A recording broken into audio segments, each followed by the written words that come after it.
Hola, nuevamente bienvenidos mis queridos niños para compartir una nueva experiencia de aprendizajes. Para el día de hoy les traigo un tema conocido que sin embargo nos corresponde todavía reforzar algo más. Hoy vamos a ver todo lo que corresponde a la oración. Vamos a empezar con la definición y creo que esta es una definición ya tradicional y didáctica, pero la vamos a recordar y dice así. La oración es el conjunto de palabras que expresa un juicio con sentido completo y autonomía sintáctica.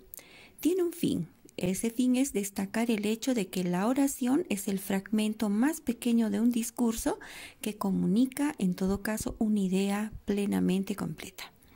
Las oraciones también se caracterizan por algo muy importante y que debemos cumplir siempre que construimos oraciones, y es comenzar con mayúscula y concluir con un punto, que es fundamental en toda oración.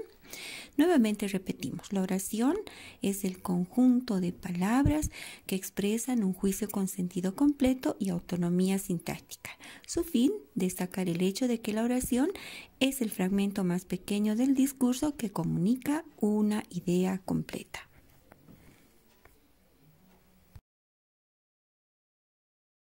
Ahora veremos los elementos de la oración bimembre, no sin antes recordar que también tenemos oraciones unimembres y en estas no encontramos estos elementos que son el sujeto y el predicado.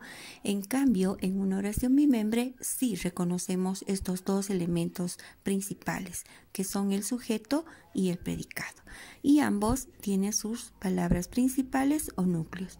En este caso, el núcleo del sujeto es el sustantivo, y cuando hablamos de sustantivo nos referimos a las personas, animales, lugares o cosas de quien vamos a hablar dentro de la oración. En cambio, el predicado tiene como palabra principal o núcleo al verbo, que indica la acción que realiza en este caso el sustantivo. No olvidemos que en una oración bimembre sí encontramos sus dos elementos principales, sujeto y predicado. En cambio, en la oración unimembre no podemos encontrar estos dos elementos. En este caso, ahora nos vamos a referir a las clases de sujeto. Según la cantidad de núcleos que tenga el sujeto, pueden ser sujeto simple y sujeto compuesto. Acá vamos a ver con mucha claridad a qué se refiere cada uno de ellos. Sujeto simple. Es sujeto simple porque va a haber la presencia de un solo núcleo, es decir, un solo sustantivo. Acá en el ejemplo dice: mi barrio organizado desinfectó la zona. No olvidemos que para poder encontrar estos elementos nos hacemos la pregunta: ¿quién desinfectó la zona? Es el predicado. La respuesta es mi barrio organizado. Ahora identifico el núcleo del sujeto. En este caso es barrio, que sería un solo núcleo. Por lo tanto, es sujeto simple. Veamos cuándo es sujeto compuesto. Será sujeto compuesto porque va a tener más de un núcleo. Puede ser 2 hasta 3 sustantivos que van a conformar el sujeto. Veamos el ejemplo. El helado de frambuesa es de sabor exquisito. Siempre reconocemos el predicado haciéndonos la pregunta: ¿qué es de sabor exquisito? La respuesta: el helado de frambuesa. Pero en este caso identificamos con mucha claridad que en el sujeto tengo la presencia de dos sustantivos, helado y frambuesa. Por esa razón es sujeto compuesto. Es muy sencillo reconocer, simplemente haciendo el análisis, reconociendo el predicado, luego el sujeto y luego ir a verificar. Si este sujeto tiene un solo núcleo, será sujeto simple, y si tiene más de uno, pues resulta ser un sujeto compuesto.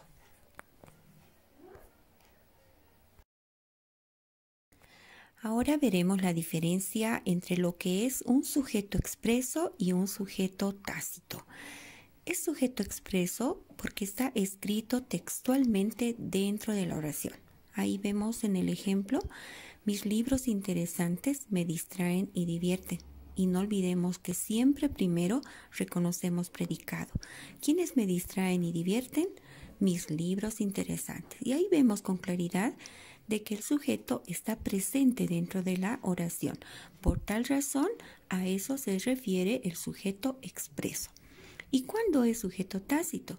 Es cuando el núcleo no está escrito en la oración.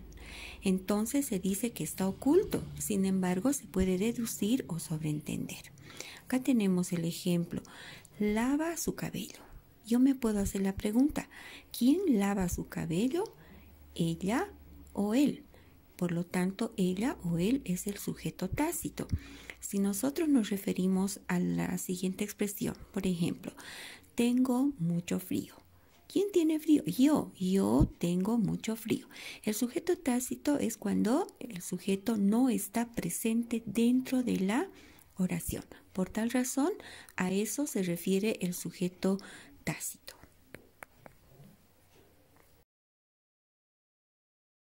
Del mismo modo, ahora nos referimos a las clases de predicado.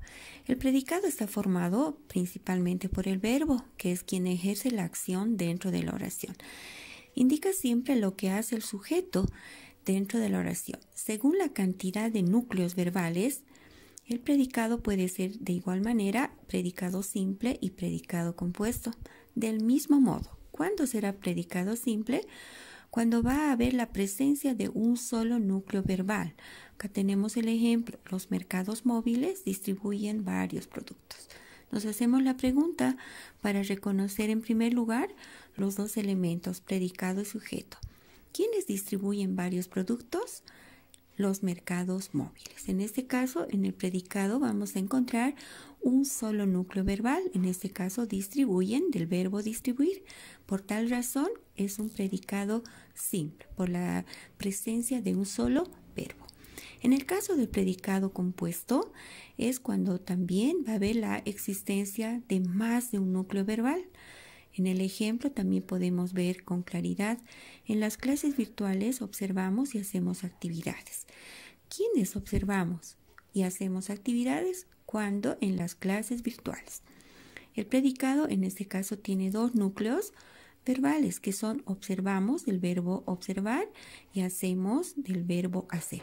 Por esa razón es predicado compuesto. Lo único que debemos hacer es observar bien. Si en el predicado hay un solo núcleo verbal, será predicado simple. Si hay más de uno, pues será predicado compuesto. De la misma manera que hemos podido analizar el sujeto.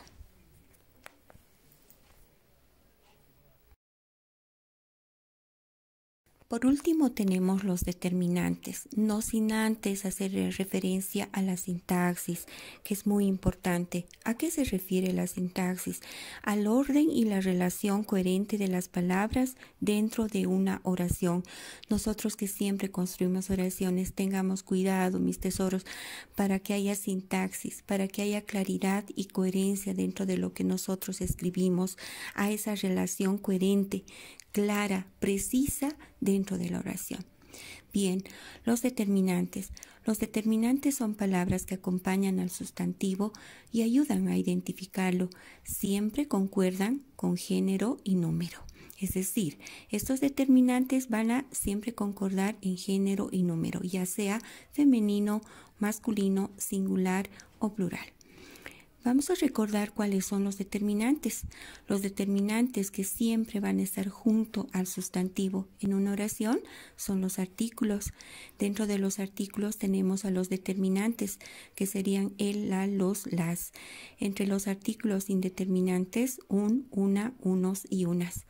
Los determinantes posesivos que indican posesión, mi, tú, su. Pero en este caso podríamos también cambiar en género masculino, femenino, singular, plural. Los determinantes demostrativos que nos indican el lugar, este, ese, aquel. Los determinantes indefinidos, algunos, varios. Y por último, los determinantes numerales que nos van a dar una idea de número. Pero no olvidemos que estos determinantes son los que van a determinar e identificar su significado de los sustantivos.